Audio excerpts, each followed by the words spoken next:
Good Morning Business, French Tech. Il est 6h43 et c'est encore une success story ce matin dans la French Tech avec Éléonore Crespo, cofondatrice et présidente de Pigment. Bonjour. Bonjour. Alors c'est compliqué Pigment, vous allez nous l'expliquer. Mais je dis success story parce que vous avez créé votre boîte il y a 3 ans avec votre associé Romain Nicoli, ex-Criteo. Vous êtes une ex-Google.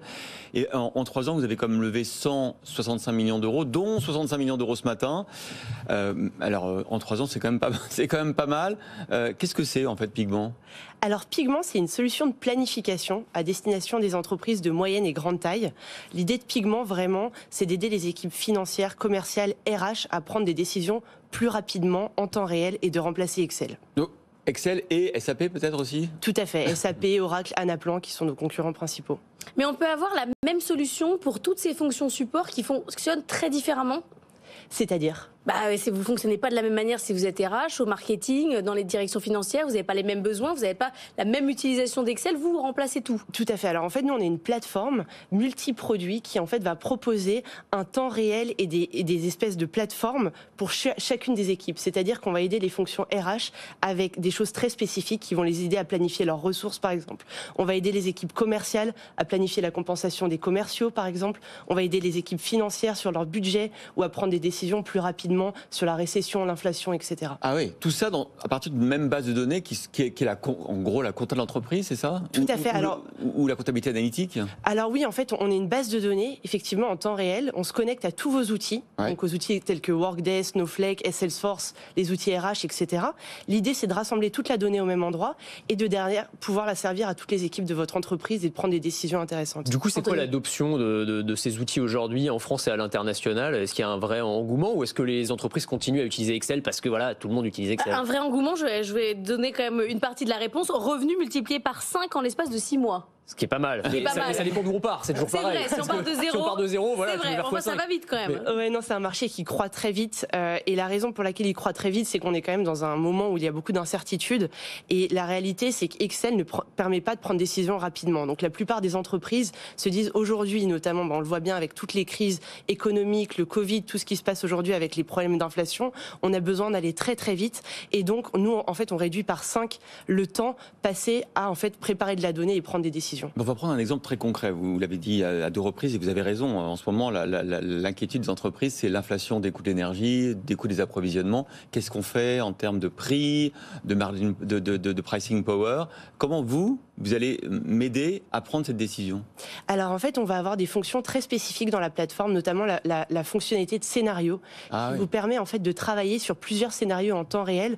En quelques clics, en fait, vous allez créer des nouveaux scénarios et vous dire qu'est-ce qui se passe si, par exemple, évidemment, l'inflation est encore pire qu'aujourd'hui. Qu'est-ce qui se passe si on tombe dans la récession ? Qu'est-ce qui se passe si le dollar... Il y a un peu de prospective. Voilà, exactement. Et ça, en fait, sur des quantités de données énormes. Et c'est ça qui est très difficile à faire, évidemment, dans des logiciels comme Excel. Si je vous posais la question sur l'adoption, c'est aussi parce que je fais une remarque là-dessus, mais il y a de plus en plus d'outils français qui sont équivalents ou meilleurs que des outils américains. Je pensais à TalkSpirit par exemple pour Slack, qui est l'équivalent français de Slack, qui a des très très bonnes notations. À la place de WeTransfer, on peut utiliser Smash. Il y a plein de trucs, il y a des équivalents de Zoom également. Pourquoi est-ce que les entreprises françaises n'utilisent pas en masse ces outils qui sont français et qui sont souvent meilleurs que leurs équivalents américains ? Écoutez, j'espère qu'on va devenir l'acteur numéro 1 en France de la donnée. Nous, c'est vraiment notre but, c'est d'aller signer toutes les boîtes du CAC 40 demain, ainsi que toutes les boîtes en fait qui sont à partir d'une moyenne taille, à partir de 400 employés. C'est vraiment notre but et je pense qu'on veut devenir un acteur européen local de la donnée. Mais vous avez raison. Et puis la question de Tony aussi est pertinente parce qu'effectivement vous avez signé avec par exemple Blablacar et Deliveroo, avec Mazella notamment qui sera ce soir dans l'émission évidemment à 19h. Est-ce que vous êtes en négociation avec des grands du CAC 40 parce que c'est là où vous allez basculer et vous allez effectivement être incontournable. Oui, tout à fait. Alors on a signé effectivement beaucoup de boîtes du Next 40, des Encore Store, des Payfit, des Mano, etc. C'était la première étape. Et aujourd'hui on allait chez des boîtes beaucoup plus classiques. On a signé notamment Webhelp, une boîte qui a quand même 110 000 collaborateurs à travers le monde, une boîte comme ID Kids, le groupe Okaidi, Jacadi, et on a aussi signé une grande banque du CAC 40. On a déjà signé notre premier client du CAC 40. Vous n'avez pas le droit de dire qui c'est. Malheureusement, on n'a pas le droit de dire qui c'est. Une très belle journée.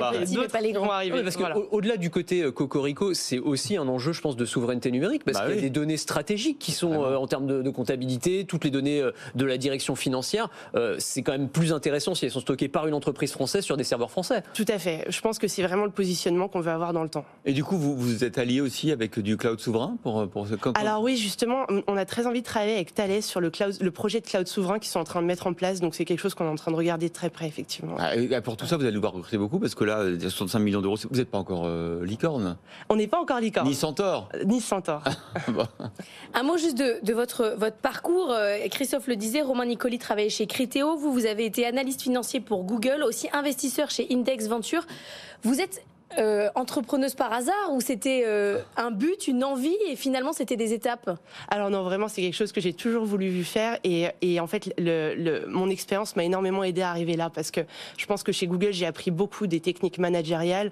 Chez Index en fait j'ai été au board de boîtes comme Alan Spendes, j'ai aussi investi dans Swile et j'ai pu voir des boîtes en très forte croissance à travers le monde et ce que c'était que faire de l'entrepreneuriat à grande échelle, ce qui nous aide aujourd'hui beaucoup je pense dans la croissance de Pigment. Bah voilà, Pigment avec Éléonore Crespo, sa cofondatrice et présidente. Bah bravo, en tout cas pour ce démarrage en trombe. Hein. Merci. En 3 ans, c'est très impressionnant.